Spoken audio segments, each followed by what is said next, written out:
सदियों की प्रतीक्षा के बाद, सदियों से कड़े धैर्य के बाद, अनगिनत बलिदान के बाद आज अयोध्या के पवित्र धरती पर मर्यादा पुरुषोत्तम श्री रामचंद्र जी के प्राण प्रतिष्ठा से विश्व के कोने कोने में निवास करने वाले श्री राम भक्त आज अपने आप श्री राम भक्त सागर में लगा रहे हैं डुबकी। समूचा क्षेत्र हुआ राममय। आज कठिन तपस्या के बाद यशस्वी प्रधानमंत्री और यशस्वी मुख्यमंत्री जी समेत गुरुजनों के कर कमलों द्वारा प्राण प्रतिष्ठा कार्यक्रम का हुआ समापन। आइए हम आपको ले चलते हैं अयोध्या की पवित्र धरती पर और लगाते हैं डुबकी श्री राम भक्त सागर में।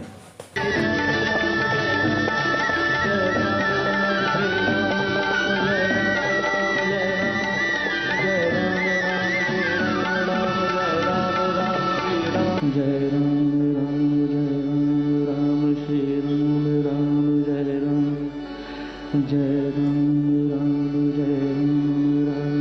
श्री राम।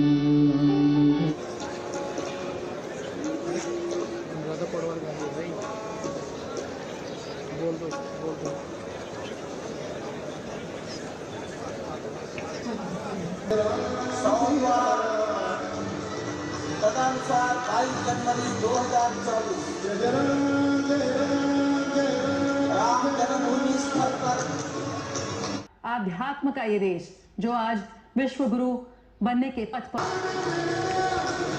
इस अवसर पर परिसर में पधारे देश के सभी संत महापुरुष। युगांतकारी क्षण, इतिहास में स्वर्णाक्षरों में दर्ज होने वाला क्षण, उसके बाद कहा जा सकता है अरुण गान पर महाप्रगति का अब यह मंगल गान उठा है। करवट बदली अंगड़ाई ली सोया हिंदुस्तान उठा है। ये संकल्प के सिद्धि होने का दिन है। यह हमारे पुरखों से किए गए वादों का पूर्ण होने का दिन है। यह विधाता से दिए गए वचन को पूर्ण करने का दिन है। यह उस शपथ के पूरा होने का दिन है जब कहा गया कि जन जन के मन में राम रमे और प्राण प्राण में सीता है। हर हृदय की धड़कन रामायण पग पग पर बनी पुनीता है। यदि राम नहीं है श्वासों में तो प्राणों का घट रीता है। नरनाहर श्री पुरुषोत्तम का हम मंदिर भव्य बन।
श्री राम राम रघुनंदन राम राम श्री राम राम भरताग्रज राम राम श्री राम राम रणकर्कश राम राम श्री राम राम शरणं भव राम राम श्री रामचंद्र चरणौ मनसा स्मरामि श्री राम। भी साधु मैं कर्मणा मनसा वाचा, कर्म से मन से और वाणी से अपने को उसके लिए शुद्ध बनाऊं, सिद्ध बनाऊं और उसका मार्ग तप ही है। भगवत गीता ने कहा यज्ञ दान तप कर्म न त्याज्यम कार्य में तत् होना यह सामान्य बात नहीं है। वे इन दिनों में हमने कहा था कि आपको विदेश प्रवास नहीं करना चाहिए क्योंकि सांसर्गिक दोष भी आते हैं। विदेश प्रवास टाल दिया सांसर्गिक देशों के इस दोषों के संभावना के कारण, लेकिन दिव्य देशों का प्रवास ऐसा किया। नासिक से आरंभ किया, गुरुवायूर गए, श्रीरंगम गए, रामेश्वरम गए। इन सारे स्थानों पर जाकर के वहां के परमाणुओं को चाहिए। 11 दिनों से आप भूमि शयन कर रहे हैं, इस कड़कड़ाती ठंड में इस प्रकार का शयन करना। मित्रों, ब्रह्मा जी ने सृष्टि को निर्माण किया। उस समय उन्होंने एक शब्द को सुना था। भारत की संस्कृति का सबसे मूल शब्द है तप तप इति। हमारे पूज्य गुरुदेव के गुरुदेव परम गुरु कहा करते थे कांची के, मैं जब के पूर्व प्रधानमंत्री जी ने कठोर व्रत रखा। जितना कठोर व्रत रखने को कहा था उससे कई गुना अधिक कठोर व्रताचरण उन्होंने किया। मेरे पुराना उनसे परिचय है, मैं जानता हूं वो तपस्वी है ही, परंतु वो अकेले तप कर रहे हैं, हम क्या करेंगे। अयोध्या में रामलला आए, अयोध्या से बाहर क्यों गए थे। रामायण में हर तो अयोध्या में कलह हुआ। अयोध्या उस पुरी का नाम है जिसमें कोई द्वंद्व नहीं, जिसमें कोई कलह नहीं, जिसमें कोई दुविधा नहीं। वो हुआ 14 वर्ष वनवास में गए। वो सब ठीक होने के बाद दुनिया सियावर रामचंद्र की जय। श्रद्धेय मंच, सभी संत एवं ऋषिगण, यहाँ उपस्थित और विश्व के कोने कोने में हम सबसे साथ जुड़े हुए सभी राम भक्त, आप सबको प्रणाम, आप सबको राम राम। हमारे राम आ गए हैं।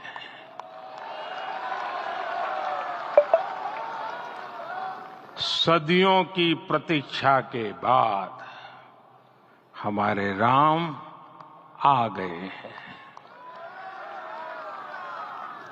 सदियों का अभूतपूर्व धैर्य, अनगिनत बलिदान, त्याग और तपस्या के बाद हमारे प्रभु राम आ गए हैं। इस शुभ घड़ी की आप सभी को, समस्त देशवासियों को बहुत बहुत बधाई। मैं अभी गर्भगृह में ईश्वरीय चेतना का साक्षी बनकर आपके सामने उपस्थित हुआ हूं। कितना कुछ कहने को है, लेकिन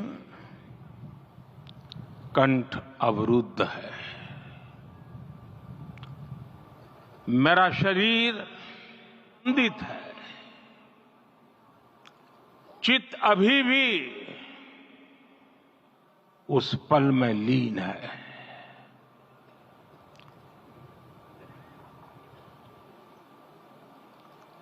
हमारे रामलला अब टेंट में नहीं रहेंगे।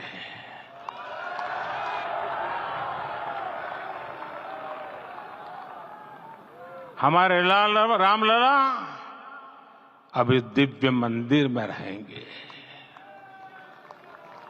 मेरा पक्का विश्वास है, अपार श्रद्धा है कि जो घटित हुआ है इसकी अनुभूति देश के, विश्व के कोने कोने में राम भक्तों को हो रही होगी। ये क्षण अलौकिक है, ये पल पवित्रतम है।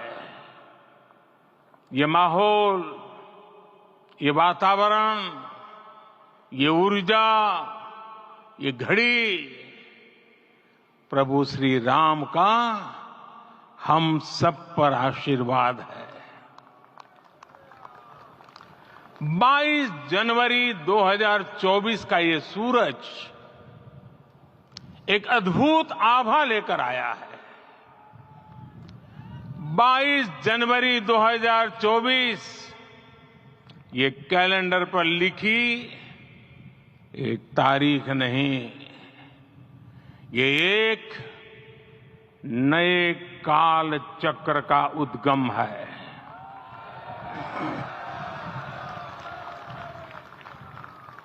राम मंदिर के भूमि पूजन के बाद से प्रतिदिन पूरे देश में उमंग और उत्साह बढ़ता ही जा रहा था। निर्माण कार्य देख देशवासियों में हर दिन एक नया विश्वास पैदा हो रहा था।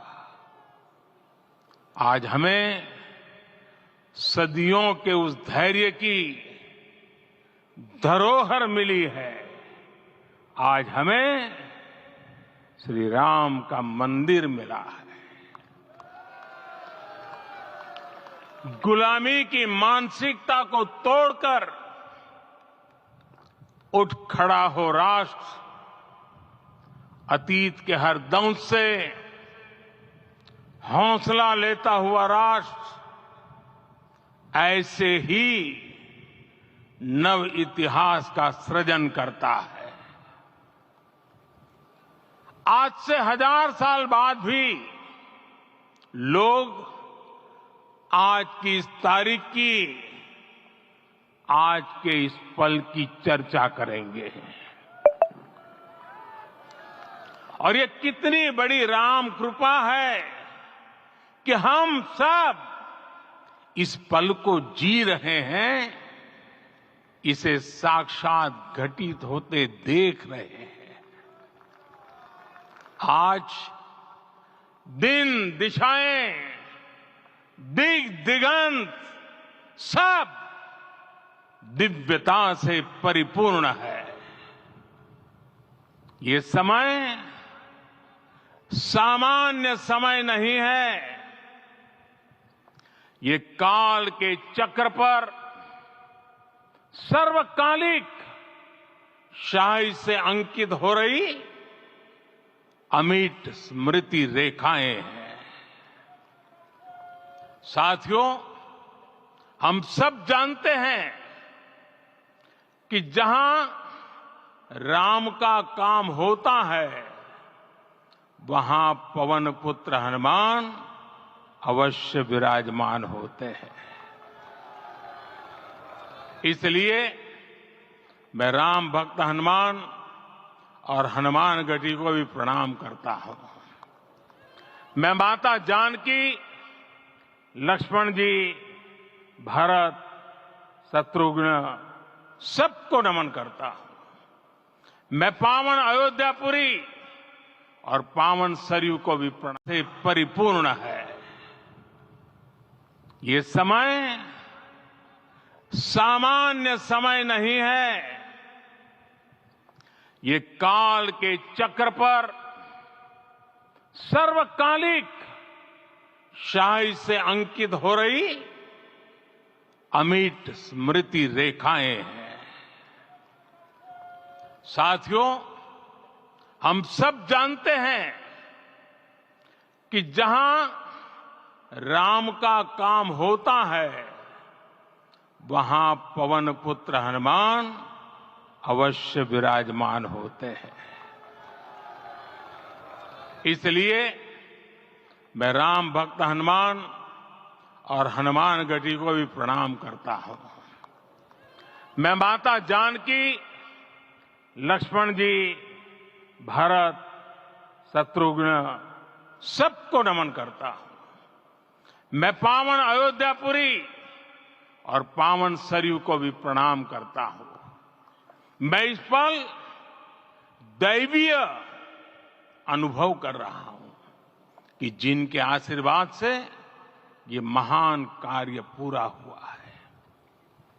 वे दिव्य आत्माएं, वे दैवीय विभूतियां भी इस समय हमारे आसपास उपस्थित है। मैं इन सभी दिव्य चेतनाओं को भी क्षमा याचना भी करता हूं। हमारे पुरुषार्थ, हमारे त्याग, तपस्या में कुछ तो कमी रह गई होगी कि हम इतनी सदियों तक ये कार्य कर नहीं पाए। आज वो कमी पूरी हुई है। मुझे विश्वास है प्रभु राम आज हमें अवश्य क्षमा करेंगे। मेरे प्यारे देशवासियों, त्रेता में राम आगमन पर पूज्य संत तुलसीदास जी ने लिखा है, प्रभु बिलो की हर से पुरबासी, जनित वियोग विपत्ति सबनासी। अर्थात प्रभु का आगमन देकर ही सब अयोध्यावासी, समग्र देशवासी हर्ष से भर गए। लंबे वियोग से जो आपत्ति आई थी उसका अंत हो गया। उस कालखंड में तो वो वियोग केवल 14 वर्षों का था, तब भी इतना असह्य था। इस युग में तो अयोध्या और देशवासियों ने सैकड़ों वर्षों का वियोग सहा है। हमारी कई कई पीढ़ियों ने वियोग सहा है। भारत के तो संविधान में उसकी पहली प्रति में भगवान राम विराजमान है। संविधान के दशकों तक राम ज्योति प्रज्वलित करने की तैयारी है। कल मैं श्री राम के आशीर्वाद से धनुषकोडी में राम सेतु के आरंभ बिंदु